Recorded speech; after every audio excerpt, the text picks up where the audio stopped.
Hello and welcome to episode 192 of AvTalk. I am Ian Petchnick here, as always, with Jason Rabinowitz. How's your week going, Ian? better than yours, apparently. Yeah, it's been a week. We were chatting before we hit record, and if we'd recorded that, it definitely would not have been a family-friendly podcast. So I'm glad we got that out of the way. Yeah, a long week. It's only Wednesday. Dealing with some work stuff. There's COVID in the household. Don't know if I'll be able to take my trip as planned this weekend, but I've got you to talk to. We've got a long list of things to discuss. Things are happening in the industry, and they're mostly positive for a change. Yeah, this was a mostly good, mostly good news week. The longest list in our show notes that we've had to discuss in a very long time. That's true. There's a lot going on. I have to scroll to a second page. There's scrolling involved. This is unusual. So last week we played our first listener contestant trivia game, and thank you to our mostly willing participants, Kira and Ganning, who played so well. We did make a small error, or I should say I made a small error. What did you do? So it's not what I did, it's what I did in the future. So the question was, what ocean does the longest four-engined passenger flight fly over? And the answer, as of tomorrow, is the Indian Ocean. Because what I did is I checked to see which of the longest four-engine flights are operating. I saw that Emirates had their Dubai Auckland flight operated by the A380, noted it down, and went on from there. What I failed to note was that it's not yet operated by the A380 because it starts operating on the 1st of December tomorrow.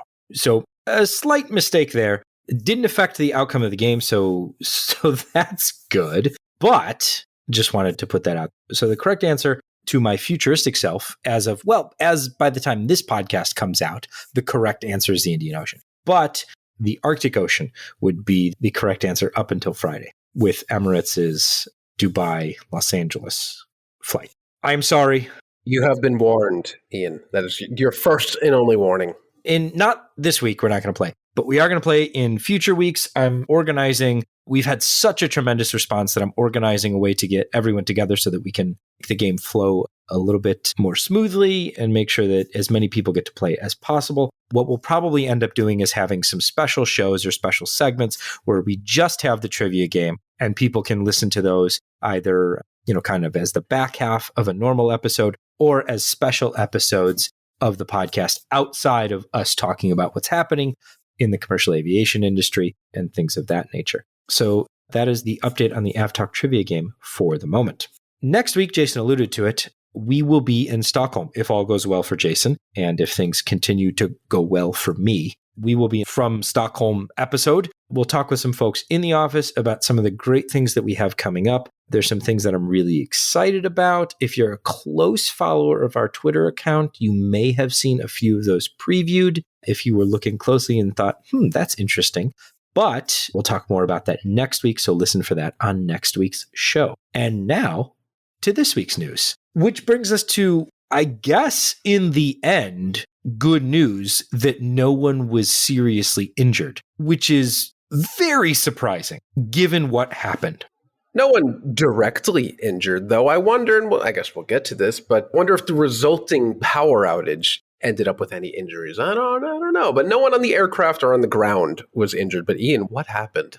So a Mooney M20J was on its way from White Plains down to Gaithersburg. And as it approached Gaithersburg, there are high tension wires, or I'm not sure what you could call them otherwise, but power lines that are on those really, really tall towers, not the ones that go from house to house. High voltage transmission lines. There you go. High voltage transmission lines. And the aircraft was lower than it should have been on approach and hit the wires. Not clipped them, not struck them, and the aircraft continued on. No, full on aircraft carrier into the wires, stopped mid-air, being held up by these transmission lines. Just absolutely. Again, it was one of those defining Twitter things where it's just information just kept trickling out really quickly. But like, there's just this Mooney dangling from high voltage power lines. Ironically, power was actually on in the immediate area of the incident because those lines carry high voltage power to other places. But it was just surreal to see this aircraft dangling and getting reports that the pilot and the passenger were fine. Yeah, they suffered non-serious injuries. They were in the aircraft after it struck the lines and became entangled in the lines for quite some time because they had to get the power company out there with special equipment because these lines are very high up in the air. They had to ground the aircraft, and then they had to secure the aircraft so that when they opened the door to get people out, they wouldn't fall. Then they finally got them out and took them off to the hospital. But just kind of an incredible story about they weren't seriously injured. Thankfully, the actual structure of the tower, I guess, didn't. These things are more sturdy than you would think. There's one of these in my home neighborhood where the driver of a car, drunk or lost control, took out an entire leg of one of these towers and the thing barely budged. Car was not great, but the tower stood. And this one in particular, I think looking from the pictures, it had a steel pole up the middle of it because it also hosted some cell phone equipment. So it was lucky in that it was probably also structurally more sound than some others because they had other equipment on it. I do wonder if that helped keep the tower upright and if this would be a very different conversation had it not been for, I don't know, Verizon antennas or T-Mobile antennas or whatever.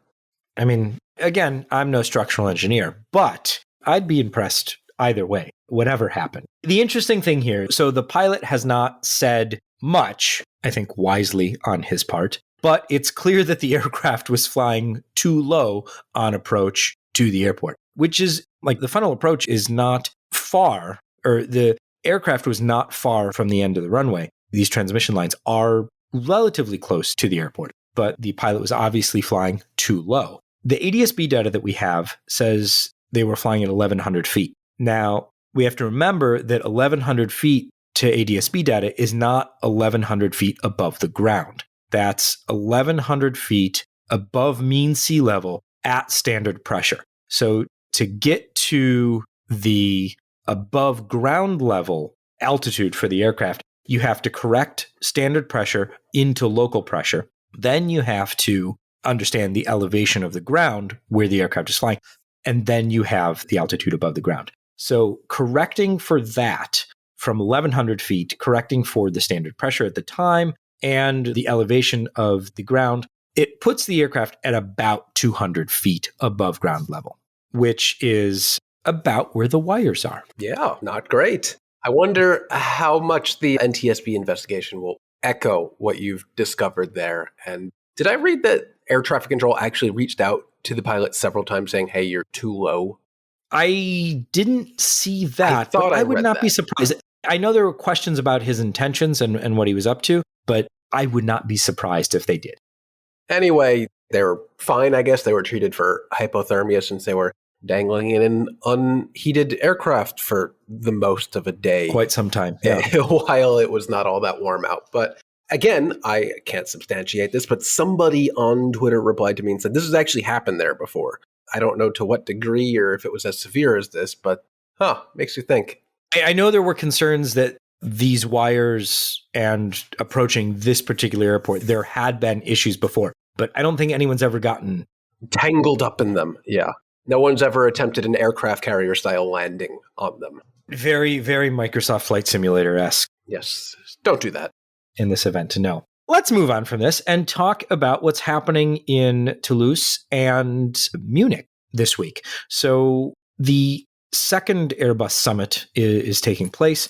Last year, we attended the first Airbus summit in last September, and we did kind of a behind-the-scenes tour of what Airbus was working on. This year, we weren't able to attend because schedules just didn't work out for a variety of reasons, unfortunately. But they are broadcasting the summit, and you can follow along. By Friday, when the podcast comes out, you'll be able to go back and kind of look at everything that's happened in the week. But on the first day, a few interesting things came out. the progress of Airbus's hydrogen power solution or possible hydrogen power solution is kind of moving forward. We're getting a little bit more information about their hydrogen powered fuel cell engine that's going to be mounted externally to the A380 flight test aircraft, so MSN 001. By 2026, we'll be flying with a hydrogen fuel cell engine attached to the rear fuselage. That's not new information, but Airbus has kind of detailed more of the information about what that's going to look like and the actual nature of this particular engine. So they're going to use stacked hydrogen fuel cells, and that will go on to, or inside, the tank will go inside the A380, and then the engine will be mounted externally. So that'll be something to look out for. And I know people are going to get a look at that, I believe, later this week, kind of as a mock-up.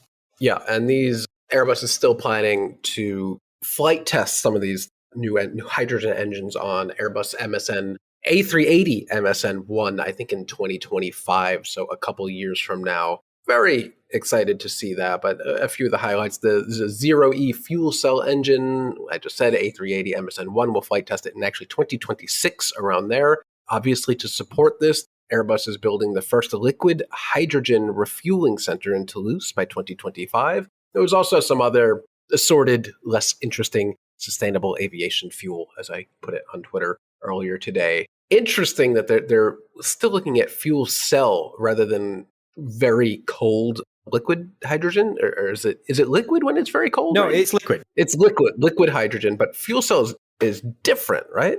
What's going to happen is the liquid fuel will go from the tank into the engine where it becomes gaseous, mixes with oxygen, and then that powers the fuel cells, convert the hydrogen into electricity. Okay, so yes, Airbus has a very nice video about this exact process, basically. And it's very interesting, and you should watch it. And Ian will put a link to that in the show notes, I'm sure. I will absolutely do that. So yeah, like Jason said, the most interesting stuff so far has been in the hydrogen information. But the SAF stuff is, I guess, good because A, we're still talking about it and moving things forward because we're talking about, producing more of it and moving the goalposts to more and more SAF produced. The key, obviously, of course, is how is it going to be produced and how, or what are the feedstocks for that? Less information on that, but I'm sure that will become more apparent shortly. Yep. Interesting that Airbus spent the entire first day of the Airbus Summit basically only focusing on next generation propulsion, be it hydrogen. Electric was mentioned, I believe, but Airbus is not so much in the electricity camp for propulsion, and also sustainable aviation fuel. Kind of have to ding them a little bit if we're being fair that they operated the A350 eco demonstration flight from Toulouse to Munich to then demonstrate how eco-friendly it was. Would probably be more eco-friendly to not operate at all that flight. So I just thought that was kind of funny, but interested to see what day 2 has for Airbus. Yeah, so Airbus has day 2 of the summits in Munich. I'm not sure what huge benefit they got out of that. So I'm going to reserve judgment until tomorrow, whatever happens tomorrow. If whatever happens tomorrow isn't great, tomorrow being Thursday, then yes, I completely agree with you. If whatever they have cooked up for tomorrow is really great, well, then why didn't they just do the whole thing in Munich? It's one of those things like they have a plan. I'm sure it seems like a good plan to them. So I will reserve judgment until then. But yes, I agree. It seems like it was a flight just to have a flight. Although we did get a decent look at the Airbus MPS on the A350, the new production standard with the slimmed sidewalls. I think John Ostrower posted a photo of. And it is indeed a little slimmer. It is indeed a little slimmer. Who knew? Yeah, they also demonstrated, I believe, on that flight, their continuous descent approach into Munich. And they claimed it saved 35% fuel, which is an astronomically high number. There are those in the industry that on that flight that claim that seemed a little bit high. But okay, 35% is a lot. Now replicate it in reality on every flight. 35% compared to what, I guess? I don't know. Yeah. Okay. Well, we'll look into that one then. Yeah. That does seem like a high number. I hadn't seen that. That seems like a very high number. Okay, time for not so great news. The engine that is slated to power the 777-9 is not attached to the aircraft any longer because something happened and they had to send it home. Boeing took the GE9X engine that suffered as yet an unknown issue to us. They took it off the test aircraft. They took it off N779XW, which had been the only flying 777X testbed. There were 4 test aircraft built. 779XW had been the only one flying. After a flight on October 6th, they discovered something wrong with the engine. They sent it back to GE's facility in Ohio. Tim Clark, the president of Emirates, which is a 777-9's launch customer, has said that we'll know something on December 6th. He didn't say how he knew that, but we assume that he's getting that information directly from GE and Boeing. The question at this point is it something that's design related? And if so, that's really, really bad. Or is it something that was production related and that's just bad? Yeah. And I'm quoting here from regular bad, but I'm quoting here from the Aviation Week article, which is quoting Tim Clark, and quote, engines are being stripped down because they blew up. That is a direct quote, allegedly, from Tim Clark, which is not good. Again, we have not seen the engine. I don't think anyone's posted any images of it, so it didn't actually explode or anything, because we almost certainly would have seen that. But something very not good happened with this aircraft, which is good that it happened in flight testing, this extremely long in duration flight test program for the 777X aircraft. But whatever happened here is Boeing did not need this right now. Yeah, GE says that the issue was a temperature alert was observed and the operator shut the engine down normally. Engineering investigation of this engine continues. So I think Tim Clark is using blew up liberally there. We'll see exactly what the issue is. But if the problem is design related, the GE9X has already had some design related delays. And if the problem is again design related, that pushes things beyond the 2025 window that Emirates is targeting now. And at some point, if I'm Emirates, I have to say, okay, when you get the plane, maybe I'll think about ordering more. But we've been waiting around for years already. It seems like we're heading into the territory where the first 787s and first A380s, when they were delivered, they were so behind schedule that when they were finally delivered and accepted by airlines, the interiors were already a generation behind because they had already come off the factory line. They had already been spec'd out, the interiors installed, and they sat for years and years and years. And so you ended up with United 787s coming off the line with several generation old entertainment systems that they already had to rip and replace. They didn't do it immediately, but really seems like the 777X is heading down that line. I mean, just look at Lufthansa. They introduced the concept of their new business class seat for the 777X seeming like a decade ago, and it's not coming anytime soon. No. So hopefully it was a production issue or something that is easily resolvable and they can put the engines back on the aircraft and continue flight testing. Let's stick with Boeing. And this is good news if it goes through for Boeing. The 737-7 and -10 MAX are not yet certified. And as we've talked about a bunch of times in the past, if they're not certified, basically by the end of 2022, they need to be equipped with crew alerting systems. Which is not going to happen. Which they're not going to be certified by then, so that's certainly not going to happen. Senator Maria Cantwell this week is circulating draft legislative language as part of the defense authorization bill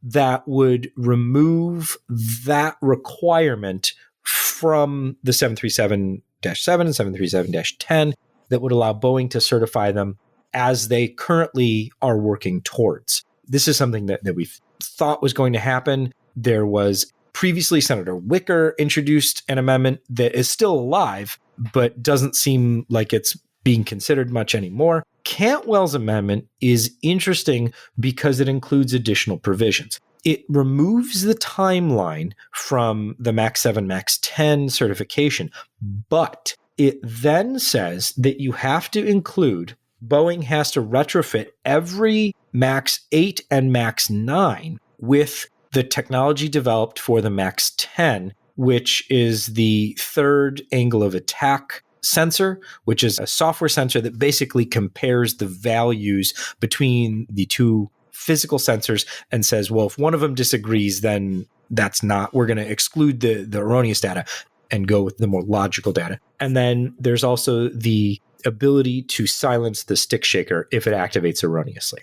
Those two things would need to be retrofitted onto all MAX 8 and MAX 9 aircraft. That would bring, if this is included and passed, that would bring the US into line with EASA, so the European Union's requirements, as well as Transport Canada's requirements for retrofitting all of the MAX aircraft with those two pieces of technology. Yeah, I like this. I have no notes. This is good. I hope this goes through. It's clearly evident that Boeing has no appetite or intent to add the ECAS system to the 7 and 10. That's just not a reality that's going to happen. It's also not a reality where they're just not going to produce and sell these aircraft. So to me, this seems like the right balance of legislative workarounds and getting done what needs to get done. And remember, this is going back to, I think, 2020, a Trump era mandate that aircraft need to have, or was it 2018? 2018? So this was passed in 2020. This was the law that was passed in response to the MAX crashes and criticism of the FAA's oversight of Boeing's certification of the MAX. So it was a 2020 Trump era decision, which I think was the right decision. It was a good call to do that. I don't like that we're weaseling our way around it, but whoever would have thought that we'd be in this position where the 7 and 10 are still not certified? I don't think anyone saw that coming. Well, yeah, I mean, COVID certainly didn't help. I don't think you can blame this one on COVID, at least not much of it. Part of it stems from being, unable to operate a lot of the flights that Boeing wanted to operate to get the aircraft certified. But there's a lot of other things that go into that too. I will quote this from Dominic Gates's great article in the Seattle Times, which we put in the show notes. Cantwell said her amendment tells airlines, you have to make these retrofits and Boeing has to pay for them. So there you go. So it kind of makes the airlines happy as well. Moving on. So this is, I think, great news for Singapore Airlines, but good news, I think, for everybody. Hopefully. So the plan now is for Air India and Vistara to merge. The Tata Group controls both Air India as of recently, which we talked about in a few episodes ago, and then Vistara, which is their joint venture airline between Tata and Singapore Airlines. So Singapore Airlines owns 49% of Vistara at the moment. Singapore Airlines will invest $250 million in the merged company and receive a quarter, 25.1% to be specific, interest in the merged Air India Vistara. Tata will control the other 74.9%. This sets up what I'm not sure, they haven't really said whether or not they'll keep the two airlines separate as far as airline naming and things like that go. But the idea is to set up Air India as a much stronger competitor domestically to Indigo, which is just has over 50% market share in the domestic market, and then allow a kind of revitalized long-haul airline outside of Air India's core flights to grow as well. And we've talked about it a couple times in the past recently about a rumored very large order coming from Air India, up to 375 aircraft is what they're targeting, split between narrow body and wide body jet. So that could be coming soon as well, but no one really knows if and when that's going to happen and how it's going to go exactly. Sorry, I'm a little distracted trying to book a flight suddenly now that availability popped up. Very, very us right now. Very on brand. Yeah, very on brand. But I would be disappointed to see Vistara go. I think we discussed this before, so I won't harp on it, but they were looked at in the last few years since their startup as the premium option in India if you didn't want to deal with Air India. But really, the issue with Air India wasn't really the domestic operation. It was the travesty of the long-haul operation. And hopefully with new management, new blood there, new money, they can undo the very stained last couple decades of history at Air India and turn it around to be the airline it really should be, because it should be a world-class airline, especially in a country with that population and that much potential. They can do better, and hopefully they do. So this is good news on top of terrible news, but Eurocontrol has set up a voluntary fund for states that have lost revenue due to Russia's invasion of Ukraine. So we talked about this kind of extensively as we were talking about airspace bans and things like that back in late February, early March.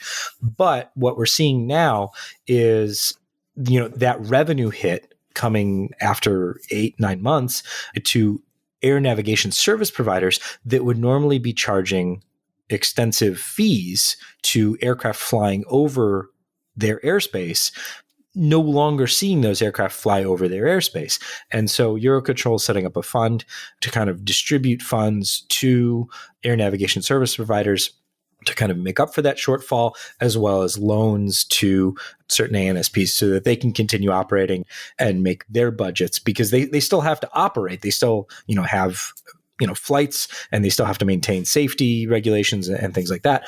But the revenue coming from overflights is just down dramatically because all of the other airlines are flying around their airspace to make sure that they can avoid Russia, or aircraft that would normally be flying over from Russia are no longer allowed in their airspace. So they don't, they're not providing revenue anyway. Yeah, I had not heard this before. I read it in our show notes, and this is a really good thing that they're doing. I wonder where they maybe not got the idea, but who started this idea? Where did this come from? Because, this is overflight revenue for some countries is a huge source of revenue. There are some countries that probably a non-negligible amount of revenue coming into the federal government is from overflight permits. But this is really interesting. I would love to dig into the numbers of what country took the biggest hit, what country is going to get the most revenue from this fund. It's a really interesting idea because, like you said, Ian, countries that may not be getting the large overflight revenue that they would have in the past, they still need air traffic control for other flights and flights within their country. Eurocontrol can't have an operator in a country just suddenly say, we're bankrupt, we're out of money. So this is a good idea. Not too often do you get an idea that just you say, that's a good idea and they should do it. So it won't surprise you to learn that Ukraine is I am not surprised. the biggest loser of funding for overflights. Moldova is a close second. They're getting, I call it a grant, I guess, of nearly 50 million euros. And then Estonia, Latvia, Lithuania, and Poland will take a loan from Eurocontrol member states they're both 46 million euros. So both almost 50 million euros. And that is being used to cover, quote, staff and training costs, as well as any other costs needed to ensure operational readiness and continuity when air traffic recovers. So good on them. Now we've got a bunch of basically flight following stuff to talk about to round out the show. Some interesting orders, some interesting deliveries, and some fun news I think that Jason's really excited to share. But we'll start with Korean Air taking delivery of its first A321neo, which is not hugely notable other than the fact that the inside of the plane... It's not blue. ...is not blue. I guess that's the biggest news there. What were you going to go with? I was just going to say it has the new revamped interior. No, I don't care about that. Layout. Yes, I literally did write an article about this, about their new interior, and that it is vastly better than narrow bodies that I guess it's replacing or adding to. It has proper lay flat seats and seatback screens and the works, but it's not blue. It looks like any other airline. And I'm on the fence, and I don't know about you, but when I see that blue on an inside of a Korean aircraft, I know it's Korean. There's no doubt that you're flying Korean. I don't always like it because I think the light blue kind of looks cheap on some of their products, but they took the soul out of the blue interior. This is a very interesting argument because your own I'm argument arguing against myself. I know. You really are. And you didn't even catch my pun. I'm so disappointed. Oh, I missed it. They took the soul out of the interior of the aircraft. Boo. I had to repeat it because you didn't hear it. I don't like it. It works on some of their aircraft, but on some of them, the light blue looks cheap. Some of their products are not world class. They're not the greatest, but this is. And our friend John Walton wrote a very long article about this, but it's an odd shift, seemingly out of nowhere that they did this. But I guess it's probably the first interior for the possibly combined Asiana Korean Air. So it's probably the first shot at a unified interior in the future. The blue maybe they don't continue with the Blue. I don't know. But yeah, as you can see, I'm clearly conflicted about this. Well, Jason kind of works through his feelings. Let's talk about something that I have strong feelings about. And that's the penultimate Boeing 747 has been delivered to Atlas Air.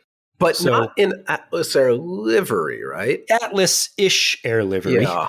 This particular aircraft, N862GT, is the first of two aircraft that are operated by Atlas Air, and the capacity is wholly leased to Kuhn and Nagel, and they get their name on the side of the plane, at least on this first of two.